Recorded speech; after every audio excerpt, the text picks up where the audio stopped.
Glória a Deus. Cumprimento a amada igreja com a santa e gloriosa paz do Senhor. É um motivo de muita alegria, porque temos a oportunidade essa noite de estarmos na casa de Deus para glorificar, exaltar, adorar o único que é digno de toda honra, toda glória e todo louvor. Convido você, juntamente comigo, a abrir vossas Bíblias no Evangelho de Mateus, capítulo de número 27, aleluias, versículo de número 46. Glória a Deus. Evangelho de Mateus, capítulo 27, versículo de número 46.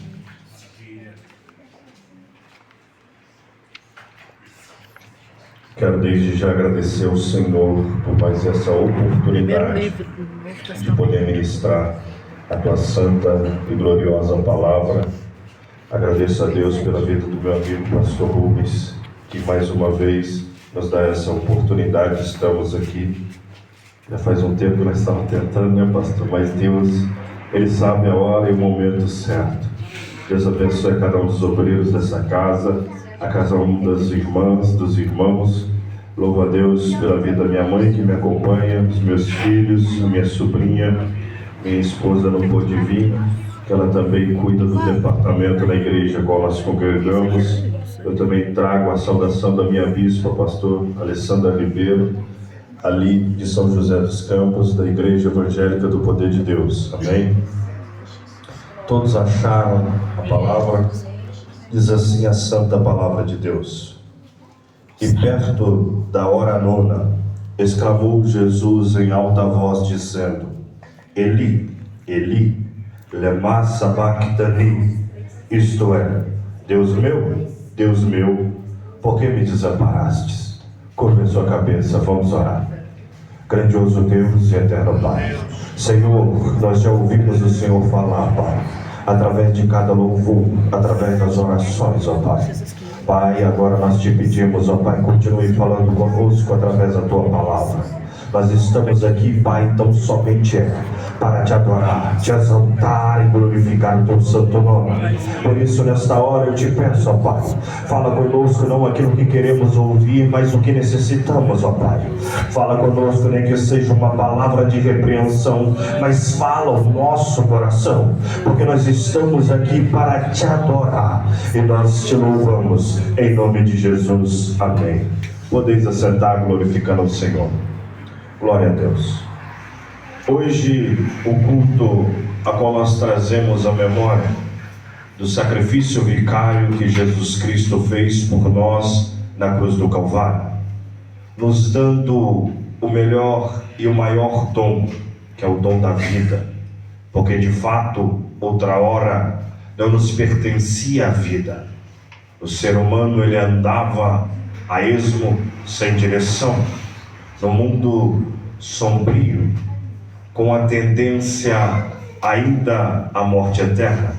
Mas através do sacrifício vicário de Cristo, foi proposto a todo aquele que verdadeiramente crê e o aceitar como seu único e verdadeiro suficiente Salvador de vossa alma, o verdadeiro dom da vida, a verdadeira oportunidade à vida eterna.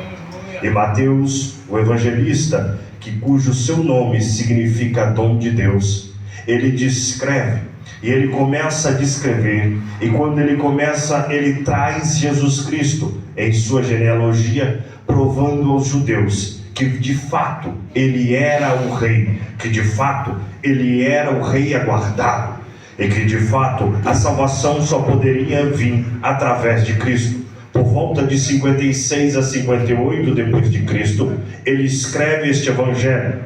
Mateus era um coletor de impostos, só que de repente ele vê a sua vida sendo mudada, quando de fato ele encontra-se com Jesus, Porque todo mundo, quando tem um encontro genuíno com Cristo, a sua vida é transformada, a sua vida já não é mais a mesma. A libertação, a cura, a transformação, milagres acontecem, porque de fato Jesus Cristo agora é o Senhor da sua vida. Mateus, ele foi uma testemunha ocular de Cristo, e ele descreve, e a Bíblia vai nos relatar, que por volta dos 30 anos de idade, o Senhor, ele começa o seu ministério. Ele traz uma mensagem que ecoa os corações até hoje. Na época, uma mensagem não muito aceita, pastor, uma mensagem dura de se ouvir aos sacerdotes e aos fariseus daquela época, porque uma mensagem que confrontava-os, uma mensagem que transmitia a verdade. Homens que conheciam muito bem a Torá, doutores da lei, homens que manejavam muito bem a palavra, mas a sua vida não era regada por essa palavra.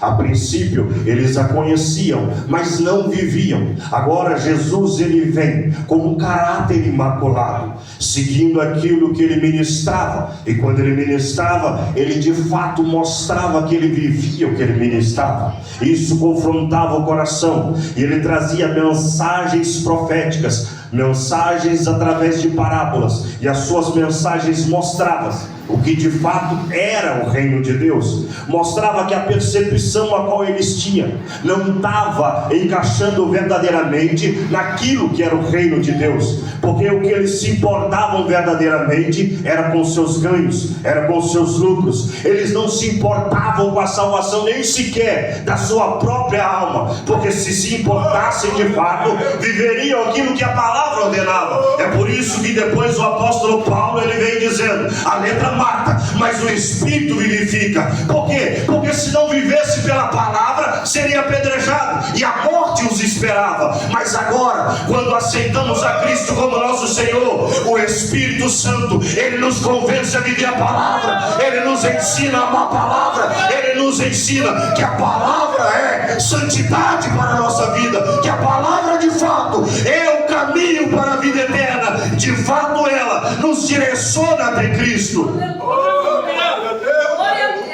Quando nós observamos e nos deparamos, antes de conhecermos a Cristo, tínhamos uma vida sombria, estávamos vivendo a profundidade do abismo. Mas a partir do momento em que Cristo Jesus se revelou a nós, porque não fomos nós que o aceitamos, mas Ele que nos aceitou. E essa revelação a nossas vidas, ela só vem por meio da fé. E é uma fé que não é humana, porque por nós mesmos nós não poderíamos aceitar a Cristo, porque por nós mesmos continuávamos como o mundo lá fora, na ignorância. Nós não iríamos ter o atento a Cristo.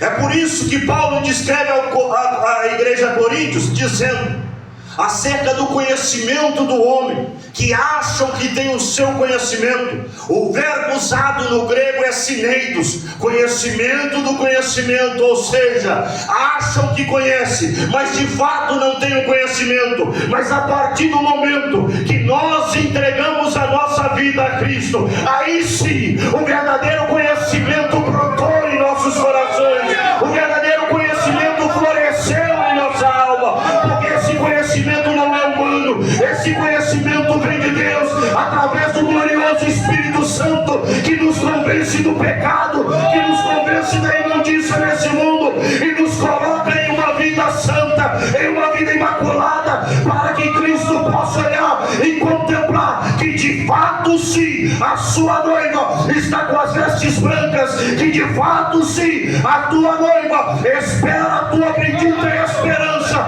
e a bendita esperança é Jesus Cristo, que breve voltará para buscar a sua igreja. Nós vemos que em meio ao período do ministério de Cristo, que durou 3 anos e meio, pastor, ele pregou, Ele revelou, ele curou, ele profetizou. E quando estava findando o seu ministério, era a festa da Páscoa. E nós vemos que o início da Páscoa, ele se dá ainda no Egito, quando o povo ainda estava sendo oprimido por Faraó e pelos egípcios.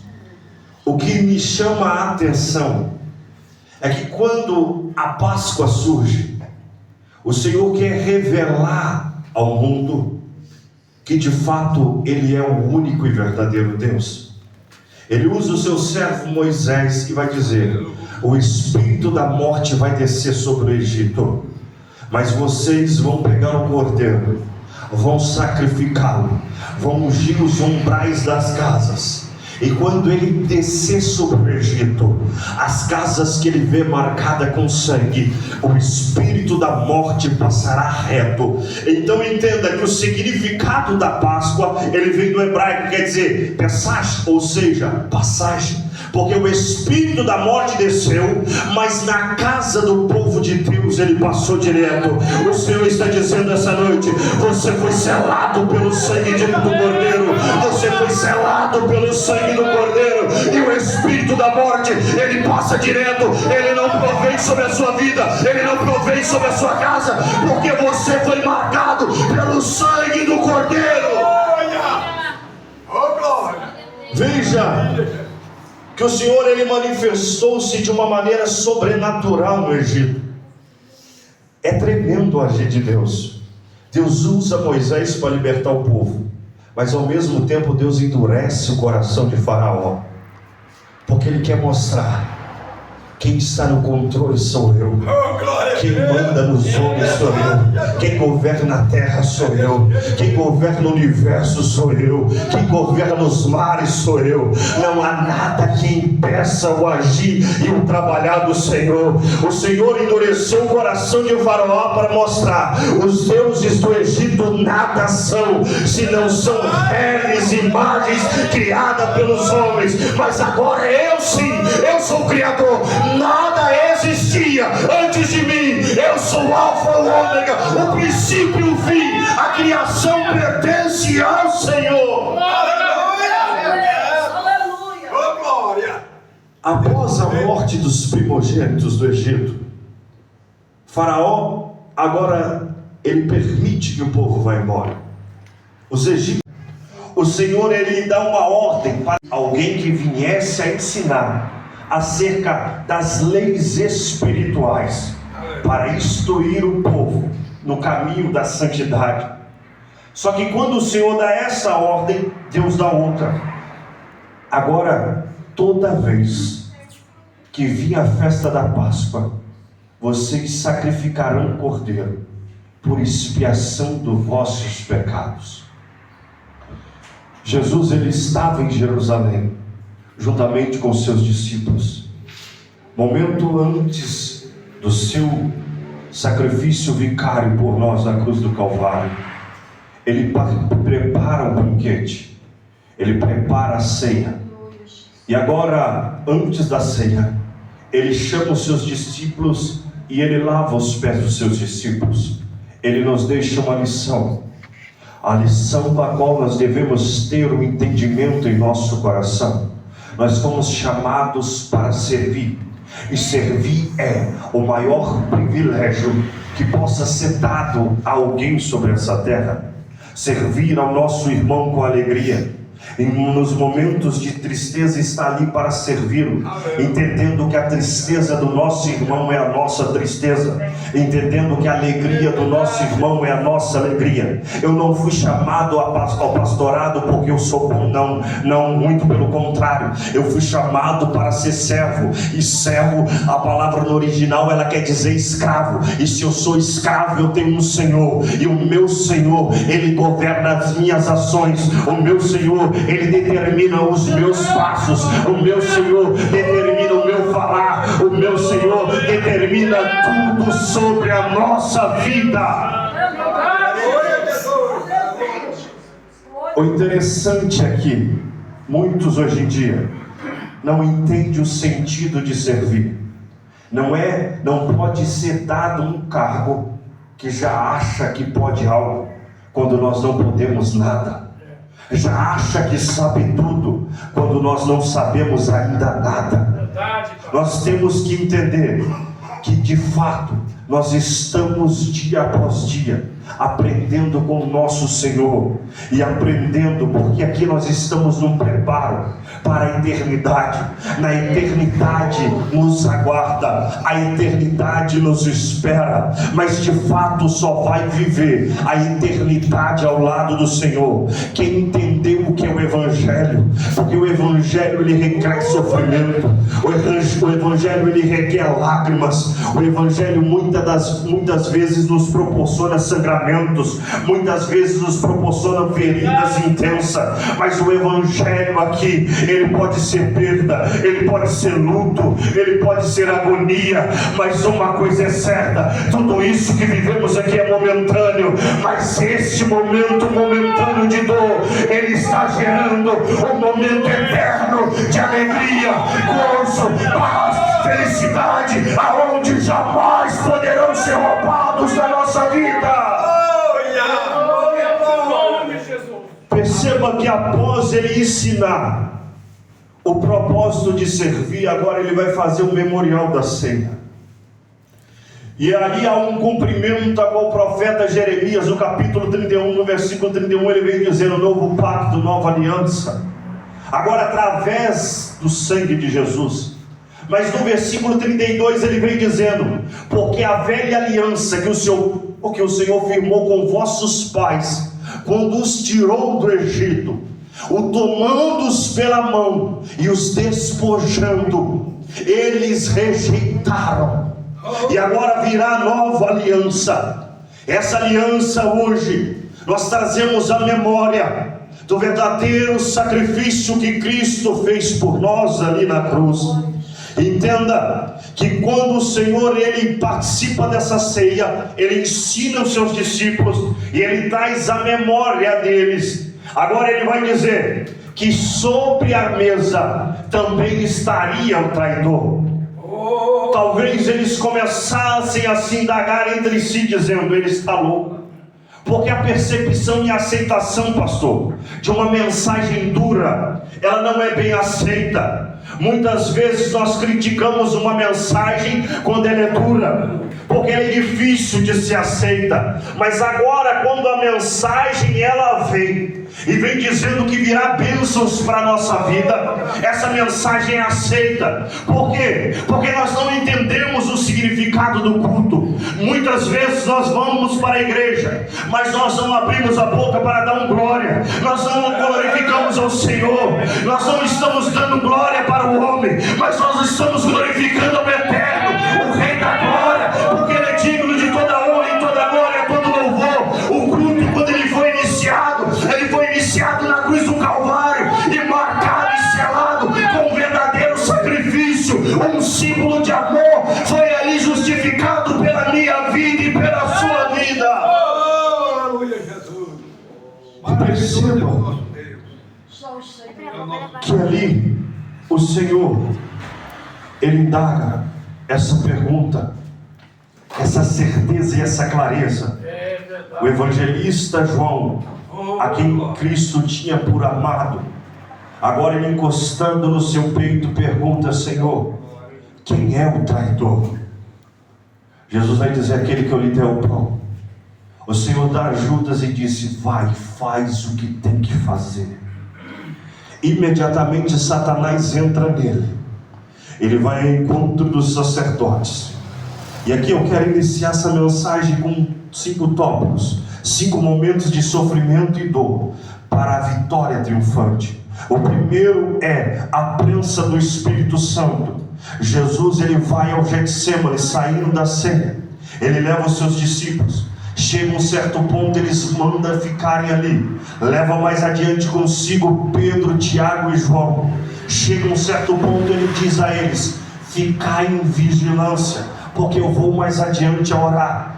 Enquanto o Senhor ele estava orando, os discípulos que era para estar em vigilância, eles adormecem. Por quê? Porque não entendem o princípio.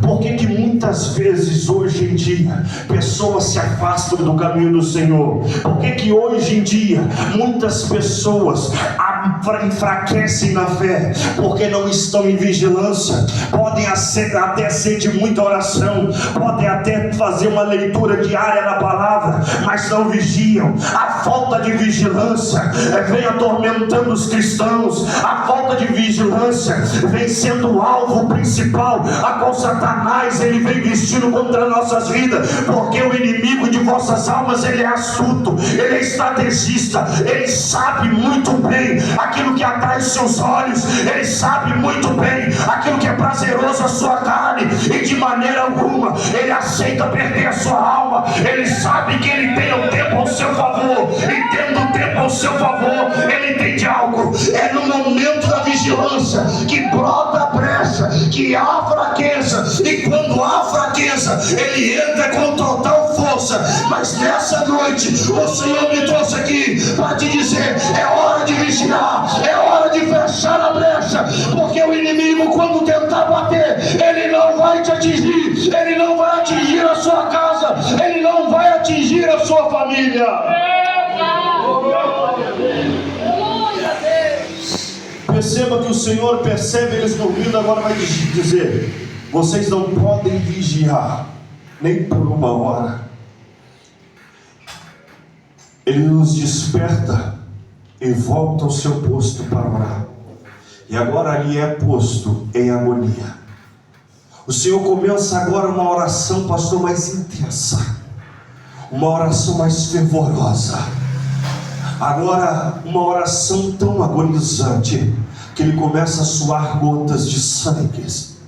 Essa oração ela estava tão intensa porque agora ele estava vendo o sofrimento que estava proposto para ele passar. É nesse momento que ele olha para o Pai e diz: Senhor, se possível for, afasta de mim esse cálice, mas todavia seja feita a tua vontade. Ele entende que se ele não se empenhasse em meio a esse combate, hoje nós não estaríamos aqui. Entenda que a palavra Getsemane, ela vem do hebreu ket, shaman, que significa prensa de óleo, porque literalmente naquele momento, em meio à sua agonia, o Espírito de Deus, ele estava sendo esmagado, ele estava sendo esmiuçado, ele estava sendo agonizado. É por isso que ele suava gotas de sangue, porque ele estava vendo o sofrimento a qual ele teria que passar, porque se ele não passasse por esse sofrimento, hoje nós não estaríamos aqui. E veja que o Senhor agonizou em oração.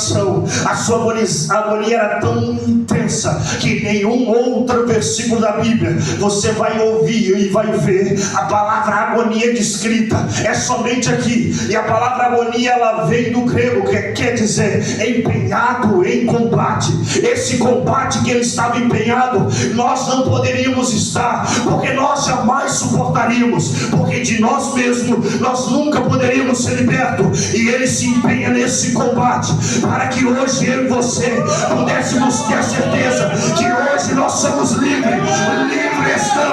Livres estamos, não pertencemos mais ao inferno. Satanás não pode mais roubar a nossa fé, Satanás não pode mais usurpar de nós.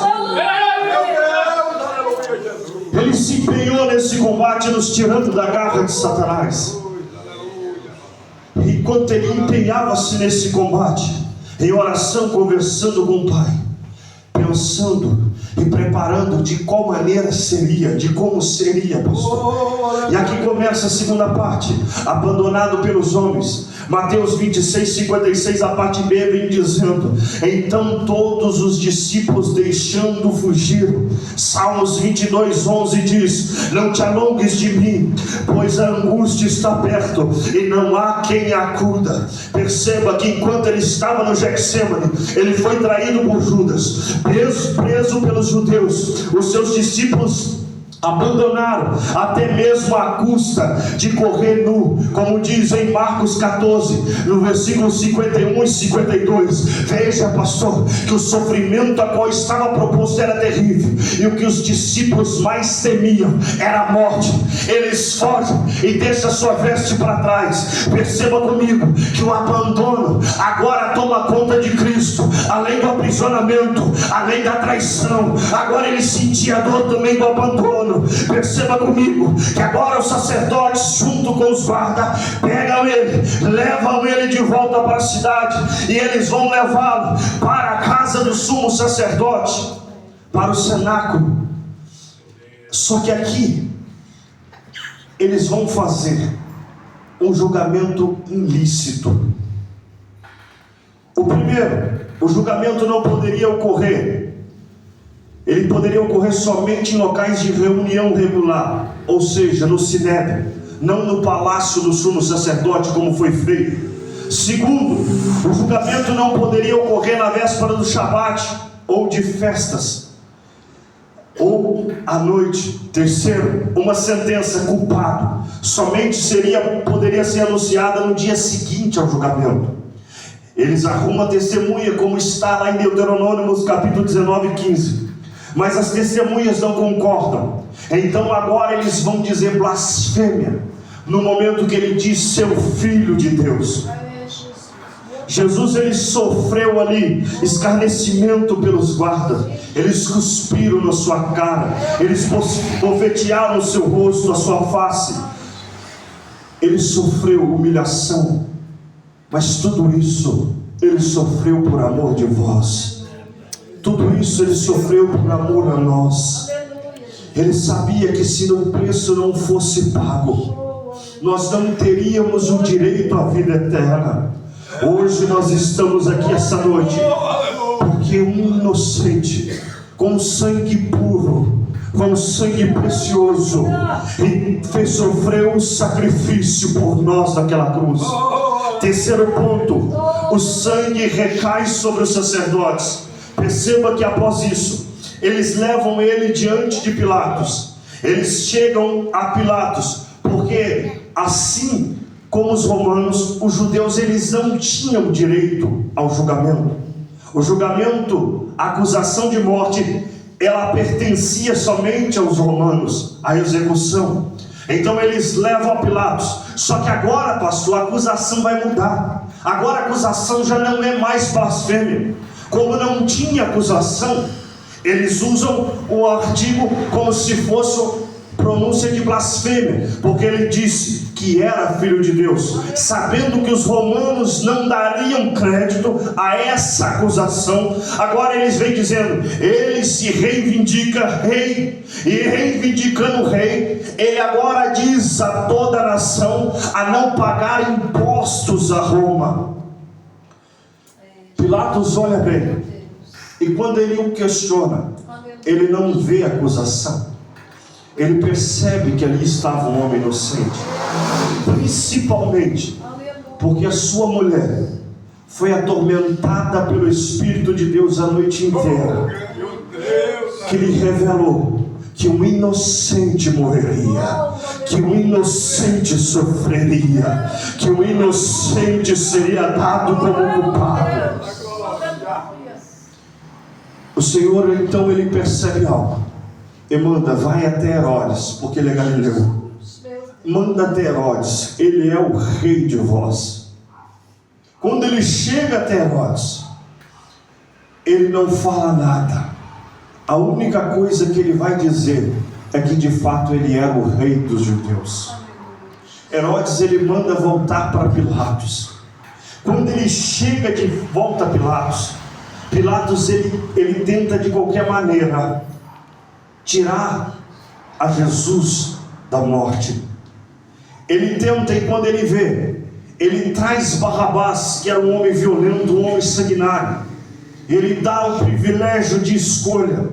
Pilatos ele tinha uma certeza em seu coração, pastor, a Bíblia não vai dizer, mas ele tinha uma certeza que o povo escolheria soltar a Jesus ao invés de Barrabás.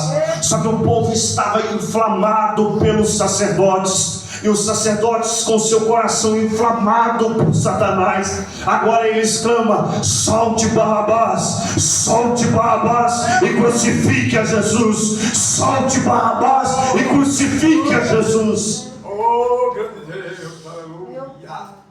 Barrabás é solto.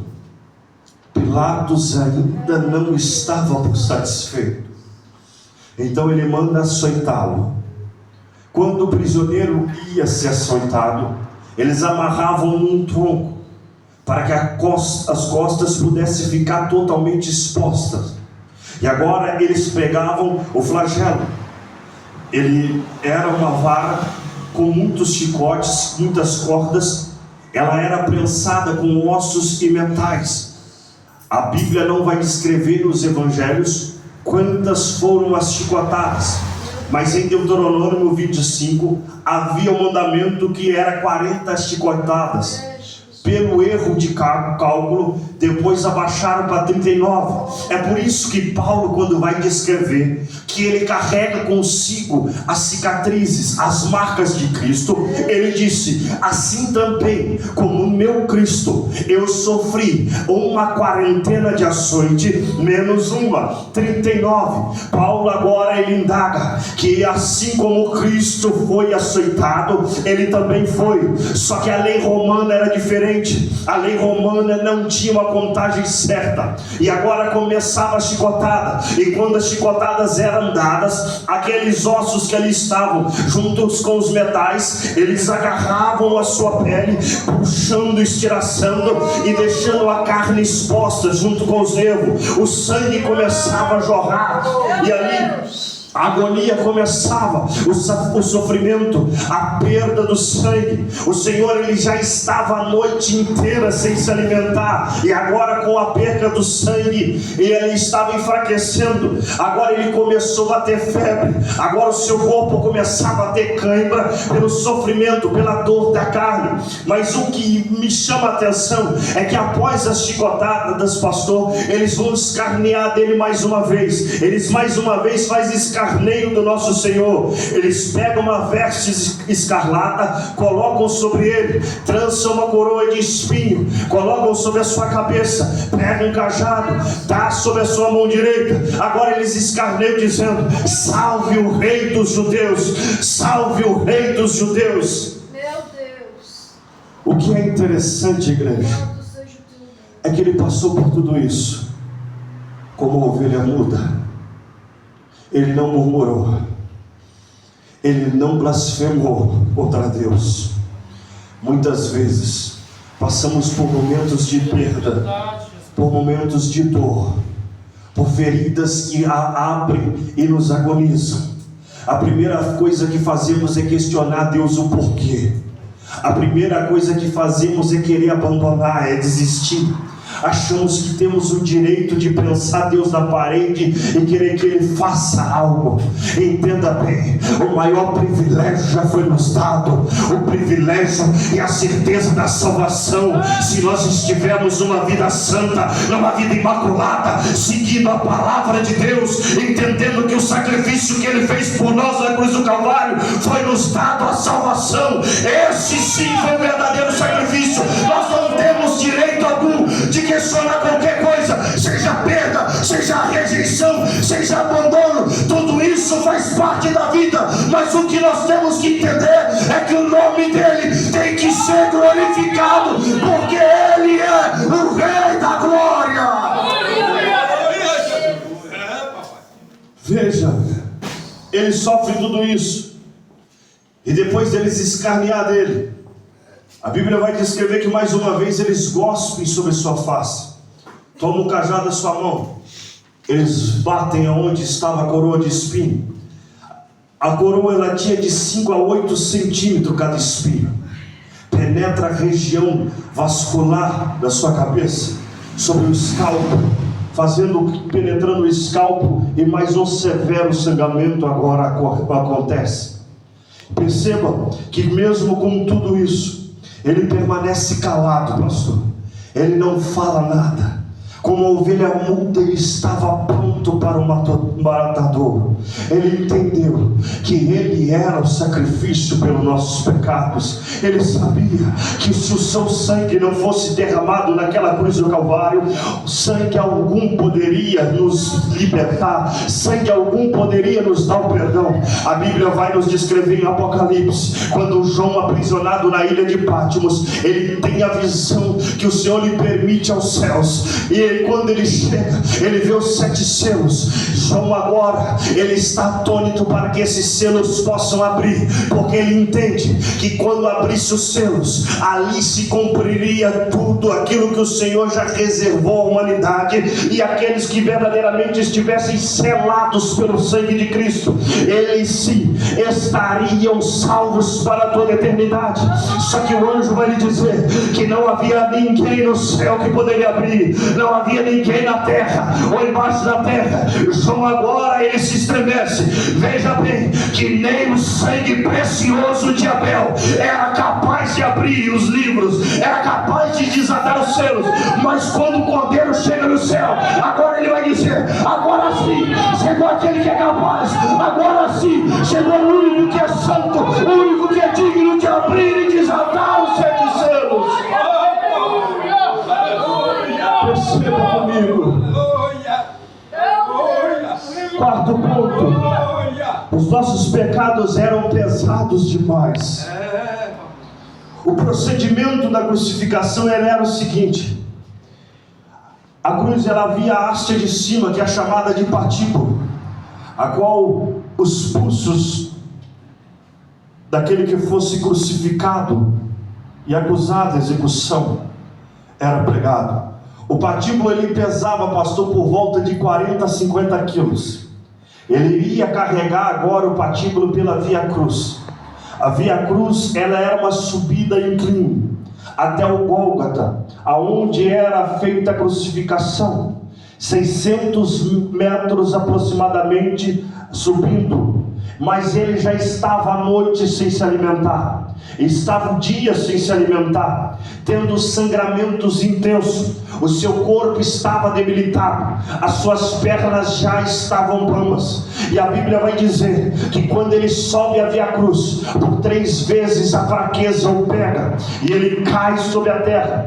Agora eles vão pedir para alguém ajudá-lo. Eles veem um homem, um sirineu. Eles agora chamam o sirineu, pastor, não com a probabilidade de ajudar, não porque eles queriam ajudá-lo, mas porque eles queriam envergonhar Jesus. Porque sirineu, ele era de Cirene, era um etíope, um negro assim como eu. Só que o que eles não entendiam é que Jesus tem algo que ninguém tem, que é o amor ágape, o amor que ama sem esperar ser amado em troca. O que eles não entendiam, que aquele homem que estava do lado dele, ele não conhecia Jesus, mas Jesus já o conhecia, Jesus já amava, Jesus já tinha o escolhido para essa grande obra, Jesus já tinha trazido para o seu lado e dizer: tu é meu amado e tu vai comigo até o fim.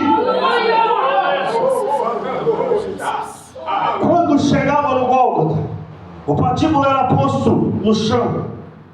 Eles colocavam ali o executor, e quando o executado ele estava ali, eles abriam o seu braço, pegavam um prego de 18 centímetros. Eles não colocavam na mão, porque quando a cruz estivesse no alto poderia rasgar.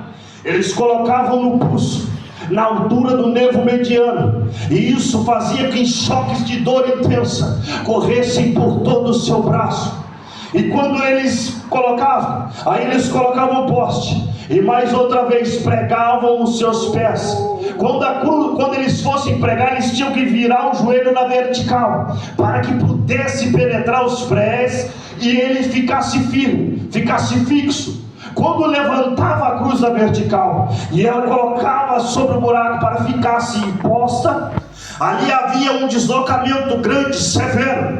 Como os pulsos estavam presos, eles não saíam. Então havia um deslocamento no ombro e nos cotovelos. E veja que em tudo isso, ele passou por tudo isso sem falar nada, permaneceu calado, não amaldiçoou em momento algum seus malfeitores. que é interessante é que hoje em dia dizemos ser cristão, mas muitas vezes quando somos ofendidos, a primeira coisa que pensamos é em vingança, é pedir para Deus fazer justiça, é para pedir para Deus entrar com providência. Mas a providência que está no coração dos cristãos, pastor, é a vingança, é o desejo do mal. Nós temos que aprender algo. Jesus nos ensinou que se te baterem numa face, vira outra face. Eu tenho uma oração que eu carrego comigo desde criança, que eu sempre digo quando eu vou dormir: Senhor, Tu sabes que da minha parte eu não tenho inimigo, mas se de algum modo tiver alguém que não goste da minha pessoa, permita-me ser um instrumento usado pelo Senhor para a conversão dessa alma, para que essa pessoa venha ter um encontro genuíno com o Senhor, para que essa pessoa possa ter a esperança viva em seu coração, para que essa pessoa de fato possa ter um entendimento de que agora ela caminha para a vida eterna, mas que seja eu o instrumento usado. Pode não gostar, pode me humilhar, pode perseguir, pode caluniar, mas eu amo essa pessoa e eu desejo a salvação, porque eu sei que ela não fala por si, mas ela fala porque o inimigo a controla. Veja que quando ele estava ali na cruz, ele já estava com seu tórax comprimido, pastor. Ele não conseguia inalar o oxigênio. Ele não poderia ter um momento de respiração, porque a caixa torácica era uma posição final fixa. Ela não... Que a morte espiritual, quinto ponto, ela nos afasta de Deus. Isaías 59, no versículo 2 diz que toda vez que pecamos, o Espírito de Deus, ele se entristece e o Senhor, ele vira a face de nós. Naquele momento estava o meu pecado sobre ele, estava o seu pecado, estava o pecado de toda a humanidade sobre ele, e o cheiro do sacrifício não subiu suave, ele subiu um odor horrível. E naquele momento o Senhor vira a face do seu próprio filho. É nesse momento que Jesus, vendo isso, ele clama em alta voz dizendo: Pai, por que me desamparaste? Por que me abandonaste? Porque o pecado da nossa alma era terrível, porque o nosso pecado era horrendo, porque o nosso pecado trouxe a depravação total da nossa alma, e nós estávamos sendo sucumbidos, e sucumbidos nós estávamos caminhando a passos largos ao inferno. Ele estava com a respiração superficial, causando colapso em pequenas áreas do pulmão, a diminuição do oxigênio, o aumento do gás carbônico causando a acidez dos tecidos. Veja que o líquido formado nos pulmões piorava a situação, mas em tudo isso ele ainda permanecia calado, ele ainda permanecia suportando, ele ainda suportava tudo, porque ele tinha um apreço, e o apreço era a salvação de todos nós. Ele entendia que se de fato ele não passasse por tudo isso, a salvação não chegaria à nossa vida. Ele sente sede, e sentindo sede ele pede água. No momento que ele pede água, a Bíblia descreve que havia um pote, um recipiente com vinagre do lado. Eles pegam a cana, molham a esponja, levam até os seus lábios. Só que quando nós traduzimos o vinagre no hebraico, ele quer dizer nômades, e nômades é vinho azedo. Veja que mais um cumprimento de outra profecia estava acontecendo. Salmo 69, 21. A profecia significativa do vinho azedo era o último cálice que ele se iria tomar, o último cálice que simbolizava o vencimento da igreja, o último cálice que simbolizava o triunfalismo da igreja. Agora a igreja estava triunfando, agora a igreja estava surgindo, agora a igreja estava nascendo, agora a igreja de fato carregava consigo as marcas de Cristo e a certeza da vida eterna. É por isso que hoje nós podemos dizer: livre sou, porque Cristo sofreu por mim na cruz do Calvário. Livre sou, porque o sangue de Cristo me purificou.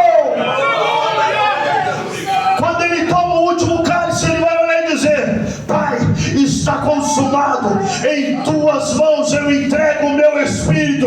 Quando ele estava dizendo estou consumado, ele estava dizendo para todos nós: agora você já não pertence mais à morte, agora a morte já não pode mais te assolar, agora a morte já não te pega. Você foi ungido, e ungido pelo sangue carmesim que espargiu na cruz do Calvário, e ele te sela para a vitória. Assim como no Egito, o sangue do Cordeiro cingiu os umbrais da casa, no Gólgota, na cruz do Calvário, o sangue precioso, o sangue puro carmesim surgiu e ungiu a igreja, selou a igreja com uma certeza: vós sois mais do que vencedores, porque Cristo Jesus venceu a morte, venceu o inferno e lhes trouxe a esperança para a vida eterna. Vós fostes selados para a vida. A certeza que hoje temos, ela é exclusiva. Ninguém que serve a Cristo tem essa certeza. O mundo vive de engano.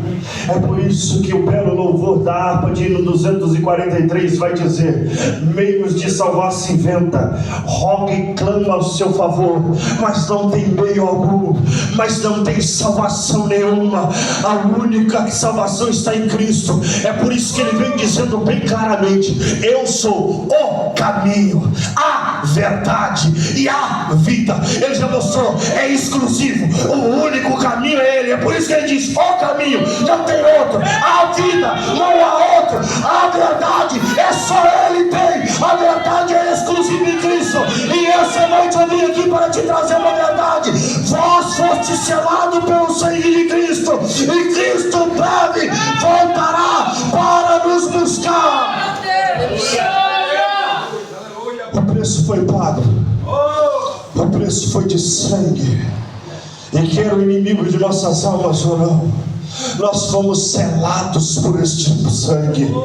E selados estamos, caminhando agora a passos largos, não ao inferno, mas a mansões celestiais, porque a igreja, ela tem uma bendita esperança, e a nossa bendita esperança arde em nossos corações. A tendência do mundo é piorar, desolações vão acontecer cada vez mais, catástrofes vão acontecer cada vez mais, mas a nossa esperança, ela é bendita, é Jesus Cristo. Em breve ele voltará entre as nuvens, e ele irá nos buscar, porque a sua igreja revestida em santidade, a tua igreja permanece santa, porque a tua igreja entende que o valor da salvação não pode ser comprado por ouro, por prata ou por nada nessa terra, mas o que de fato importa é a vida, e a vida eterna ao lado do nosso Salvador. Posso fazer uma oração? Eu convido você a se colocar de pé. E tenha certeza, vós foste selado pelo sangue do Cordeiro, o sangue precioso do Cordeiro, que vos purificou. Foi lindo aqui essa noite, na abertura do culto, agora o nosso pastor leu aqui, em 1 Coríntios 11: fazei isto em memória de mim. Um memorial. A igreja de Corintos não entendia o memorial de Cristo. Os irmãos, antes da ceia, preparavam um banquete.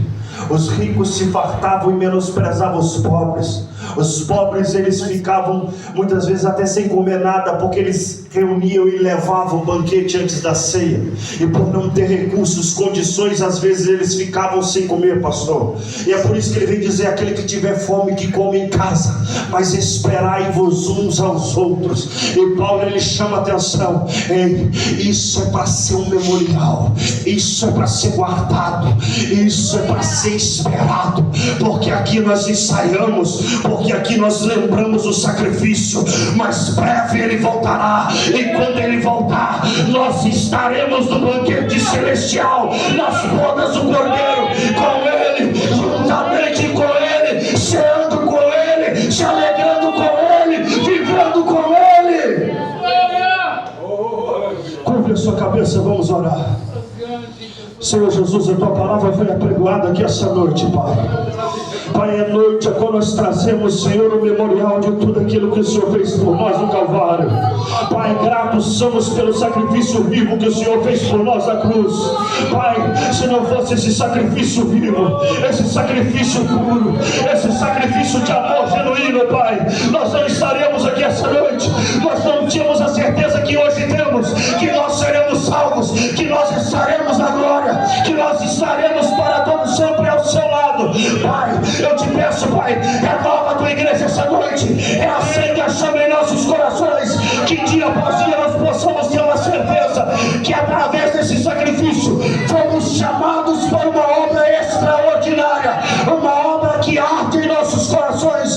Vida estão à nossa espera, almas estão sedentas pela verdade. Pai, prepara a tua igreja, encaminha a tua igreja para serem servos e servos obedientes à tua palavra, para caminharem acerca dessa verdade, para ganhar almas para o teu reino. Pai, nós te agradecemos, Pai, o preço foi pago, e através desse preço, Pai, nós podemos dizer: livre sou, livre sou, livre sou, sou selado pelo sangue de Cristo, somos selados pelo sangue do Cordeiro. Pai, gratos somos, Pai, que como cearmos nessa ceia, Pai, nós possamos ser curados, ser renovados e restaurados pelo teu poder.